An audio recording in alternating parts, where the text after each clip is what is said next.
अस्सलाम वालेकुम नाज़रीन, मैं हूं अरसलान ठोकर। आप देख रहे हैं PSL 8 स्पेशल ट्रांसमिशन। आज हैं दो मैचेस, डबल हेडर डे है, दोनों बड़े मैचेस हैं। आज इस्लामाबाद टकरा रही है मुल्तान सुल्तान से। 190 किया है पहले खेलते हुए मुल्तान सुल्तान ने, जो कि 200 प्लस लग रहा था, लेकिन इस्लामाबाद ने कहीं ना कहीं मेरा ख्याल है 20 से 30 रन बचा लिए हैं, वरना स्कोर आज फिर मुल्तान सुल्तान 200 प्लस कर देती, जो कि इससे पहले भी कर चुकी है 210। पेशावर ज़ल्मी के खिलाफ बहुत अच्छी टीम है मुल्तान सुल्तान।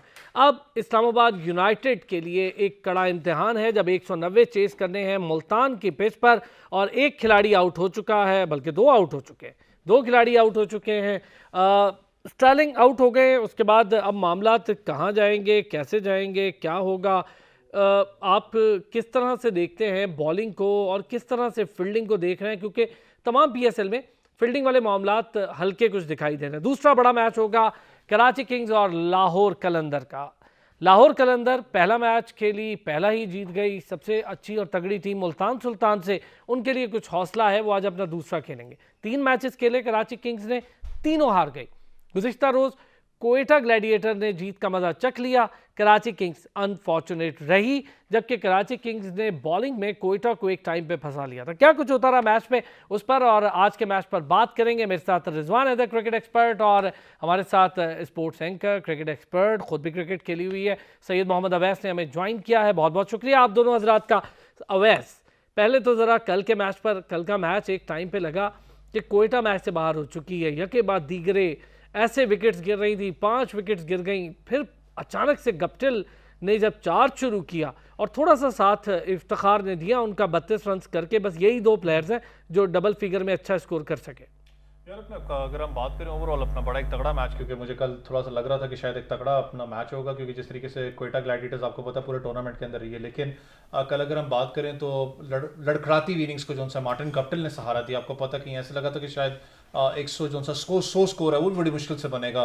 बल्कि अगर हम बैटिंग लाइनअप की बात करें कोयटा की, आपको पता है बड़ी लंबी बैटिंग लाइनअप आपको नजर आती है। मार्टिन गप्टिल मौजूद हैं, जेसन रॉय अनफॉर्चुनेटली अभी तक फॉर्म में वैसे आपको नजर नहीं आ रहे। उसके अलावा सरफराज अहमद खुद मौजूद है, उमर अकमल को लोगों ने चांस दिया, बल्कि डोमेस्टिक में कुछ मैचेस में उमर अकमल ने अच्छा परफॉर्म भी किया इस सिलसिले में। फिर उसके बाद खुशदिल अपना इफ्तिखार मौजूद है। एक बड़ी लंबी बैटिंग लाइनअप आपको नजर आती है, लेकिन अभी तक कोई जेल अप यूनिट आपको नजर नहीं आ रहा। लेकिन कल एक मैच में मुझे अच्छी चीज़ लगी, वो जब मार्टिन गप्टिल ने जब स्कोर किया इफ्तिखार के साथ, आपको पता छोटी सी अपने एक इनिंग्स उन्होंने जब एक पार्टनरशिप अपना वहां पर 50-60 रन की, फिर मार्टिन गप्टिल अकेले आखिर तक लड़ते गए, तो फिर एक फाइटिंग स्पिरिट आपको कोयटा में नजर आया। क्योंकि बॉलिंग यूनिट आपको पता बड़े तगड़ा है। वो जो स्पेल था नसीम शाह का और हसनैन का, उसने बिल्कुल ही कराची किंग्स को बैकफुट पे लगा दिया था। क्योंकि एक एंड पे आपको पता है शोएब मलिक अकेले जो लोन फाइटर है वो मैच ऑलमोस्ट ले गए हुए थे कोयटा के हाथ से। आपको याद है आखिरी ओवर के अंदर भी यहाँ तक कि बड़े तगड़े अपना चौके छक्के लग रहे थे दूसरे एंड से। तो मेरे जेहन में था कि शायद अगर यहाँ एक नो बॉल होगी तो शायद मैच भी पलट सकता है। लेकिन कराची किंग्स की बात करें तो मुझे बिल्कुल समझ में नहीं आ रही कि आखिर चल क्या रहा है डगआउट के अंदर, या आखिर जो ड्रेसिंग रूम उसके अंदर क्या चल रहा है।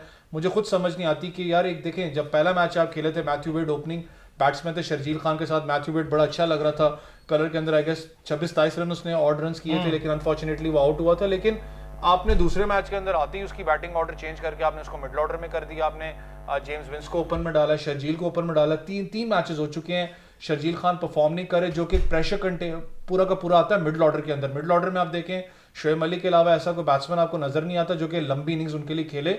तो कराची को सीरियसली अभी तक, क्योंकि टूर्नामेंट बहुत लंबा पड़ा हुआ है, कराची को इस बारे में सोचना पड़ेगा कि हमारी गलती बैटिंग के अंदर क्या रही है। बॉलिंग के अंदर मुझे नहीं लगता कोई इतनी खास कोई इनको इशू रहा है। ठीक है, आमिर वाले मामला अपनी जगह हैं, सारे हैं, मार सबको पड़ती है, लेकिन गुज़िश्ता मैच में आमिर अच्छी बॉल कर गए वैसे। देखिए मैंने आपको बात की थी कि दो चीजें हैं, यहाँ तो एक बॉलर आपके लिए विकेट कंटेन करता है, यहाँ एक बॉलर होता है जो इकोनॉमी रेट आपका मेंटेन करके रखता है, जो कि वो प्रेशर ऑब्वियसली डालता है दूसरी टीम के ऊपर। लेकिन आपका जो मसला है वो बैटिंग है। बैटिंग के अंदर आपके पास कोई ऐसा सच नजर नहीं आ रहा कि वो जो बैटिंग सेटल डाउन जो होती है, जिसको कहते हैं जेल्ड अप यूनिट आपको नजर आता है। कुछ गलती नहीं है, सिर्फ आपको बैठ के बात करनी पड़ेगी। जो बेस्ट आपका माइंडसेट है आपके पास, डगआउट में देखो बड़े तगड़े प्लेयर बैठे हुए हैं यार, शम्सी बैठा हुआ है, मुझे समझ में नहीं आ रही कि उनके डगआउट में चल क्या रहा है। आखिर अपना तगड़े लड़के बाहर बैठाए हुए हैं, और अगर आप प्लेइंग 11 को देखें जो मुसलसल अपना फ्लॉप होती जा रही है, तो कहीं ना कहीं आपको चेंजेस करनी पड़ती है। लेकिन यार आप चेंजेस करते हो एक दो खिलाड़ियों की, आप उठा के 4-4 प्लेयर्स की चेंजेस नहीं करते, जो कि फिर आपको हर्ट करती है मैचेस में। यार लास्ट अगर 13 मैचेस देखें तो उसमें से एक ही जीत सकी है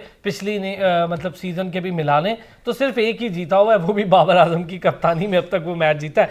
अच्छा जी रिजवान भाई, कराची किंग्स कल बहुत शानदार आई, आगे बढ़ी, और जिस तरह से इमाद वसीम ने बॉल की और विकेट्स लेना शुरू कर दी थी, तो उमर अकमल वाले चले उस पर तो मैं ज़रा बाद में बात करूंगा। एकदम से मार्टिन गप्टिल जब अपनी इनिंग्स बिल्ड कर रहे थे तो मुझे लग रहा था कि वो एकदम से आएंगे और फिर वो वही करेंगे जो 19वें ओवर में उन्होंने कमाल कर दिया। 6 की 6 बॉल्स पर बाउंड्री मार के पीएसएल की एक हिस्ट्री भी कायम कर दी उन्होंने 3 छक्के और 3 चौके मारे हैं टाई को। वो ओवर बड़ा चेंजिंग ओवर था, पूरा मोमेंटम शिफ्ट कर दिया उस ओवर ने। 30 रन बना दिए एक ही ओवर में। क्वेटा और कराची दोनों ही आउट ऑफ फॉर्म है और एक ना एक विक्ट्री चाहिए होती है किसी भी टीम को टू गेट अ मोमेंटम, उसकी तरफ जाएं, प्लेयर्स में कॉन्फिडेंस भी आ जाता है। कराची के लिए इट वाज वेरी अनफॉर्चुनेट कि पहला मैच वो सिर्फ 2 रन से हारे। अच्छा मैच था लेकिन unfortunately they could not finish the game. ये भी मैच वैसे 2-3 रन से नहीं, वो लास्ट तक चला गया, लेकिन आप देखें ना बहुत सारी चीज़ों में अब ये मैच जीता हुआ था मैच कराची ने। जब आप बॉलिंग पे जाते हैं तो एकदम ही जब गप्टिल ने स्कोर करना शुरू किया उससे पहले तक तो बिल्कुल वैस वाली बात है कि 110 115 का टारगेट लग रहा था, जो कि उन्होंने पिछले मैच में पहले वाले मैच में अपने किए भी 110 रन थे। आउट ऑफ द ब्लू एक इनिंग थी, एक जो चाहिए थी उनको एकदम वो मिली। बहुत तेज़ी से स्कोर करना शुरू किया, लेकिन अदर देन दैट एक प्लेयर के ऊपर टीम डिपेंड नहीं कर सकती। इट्स अ टीम गेम, और टीम गेम में जब तक आपके 3-4 प्लेयर, जिस तरह मुल्तान को आप देख रहे होते हैं बैटिंग में, या लाहौर को या इस्लामाबाद को, एवरीबडी हैज़ टू कंट्रीब्यूट। आप एक आध मैच तो जिता सकते हैं अगर गप्टिल ने 100 कर दिए। गप्टिल 5 मैचों में तो 100 नहीं करेगा ना। आपके पास 6 और 11 प्लेयरों की टीम है, 6 बैट्समैन खेल रहे हैं, तो एवरीबडी हैज़ टू परफॉर्म।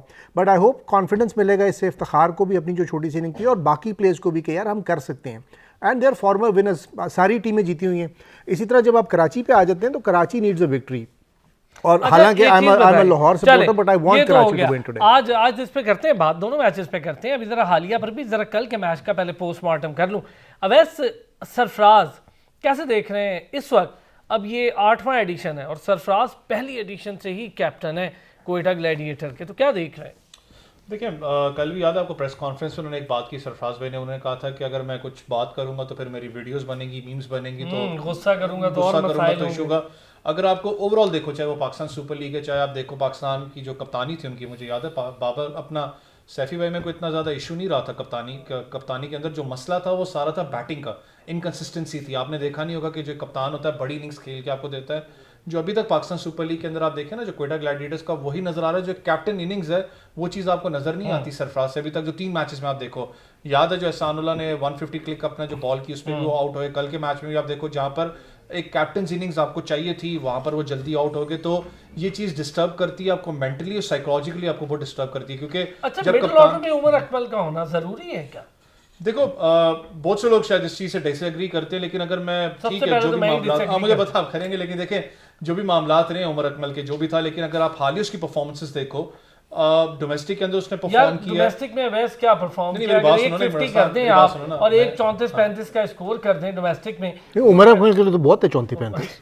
नहीं देखिए, मेरी दो चीजें आप अगर देखिए वो बिल्कुल ही आउट ऑफ निक लग रहे हैं यार। उनकी जो शॉट थी, एक चौका लगा, उसके बाद जो शॉट मारी, रूम बनाने की कोशिश की, वहां से उनका पाँव भी नहीं हिला, बॉडी भी नहीं हिली। और कोई काम बॉलर है, आम बॉल करते हैं। अच्छा, एक ब्रेक, ओए होए, एक ब्रेक जी। ब्रेक से वापस आते हैं तो इस पर मजीद बात भी करेंगे, और इस्लामाबाद मुल्तान सुल्तान और कराची किंग्स लाहौर कलंदर पर भी बात होगी एक ब्रेक के बाद।